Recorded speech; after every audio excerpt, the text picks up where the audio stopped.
Pemerintah melalui Kementerian Perumahan dan Badan Nasional Pengelola Perbatasan akan bangun 15.000 rumah rakyat di kawasan perbatasan melalui program Bedah Rumah Tidak Layak Huni. Program 15.000 rumah rakyat ini guna meningkatkan kualitas hidup masyarakat di perbatasan. Badan Nasional Pengelola Perbatasan berkolaborasi dengan Kementerian Perumahan Kawasan Permukiman menyalurkan bantuan program peningkatan kualitas rumah tidak layak huni atau RTLH melalui skema bantuan stimulan perumahan swadaya. Program ini menyasar 40 kabupaten dan kota di kawasan perbatasan negara, baik yang berbatasan darat maupun laut, diantaranya wilayah perbatasan Indonesia dengan Malaysia, Filipina, Timor Leste, Australia, hingga Papua Nugini. Tidak hanya itu, bantuan juga menjangkau pulau terluar dan wilayah terpencil seperti Sabang, Simelu, hingga Kepulauan Mentawai dan Pulau Engganu.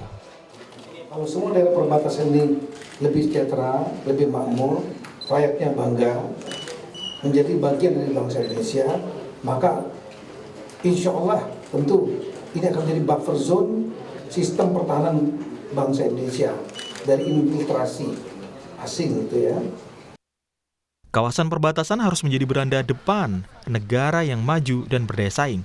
Sebanyak 15.000 rumah rakyat akan dibangun di kawasan perbatasan menggunakan anggaran Kementerian Perumahan Rakyat dan kawasan permukiman.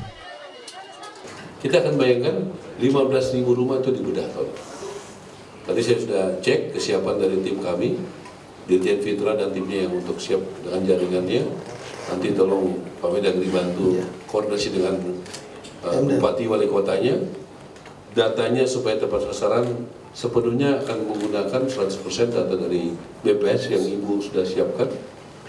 Saya rasa tidak boleh lagi ada yang tidak tepat sasaran.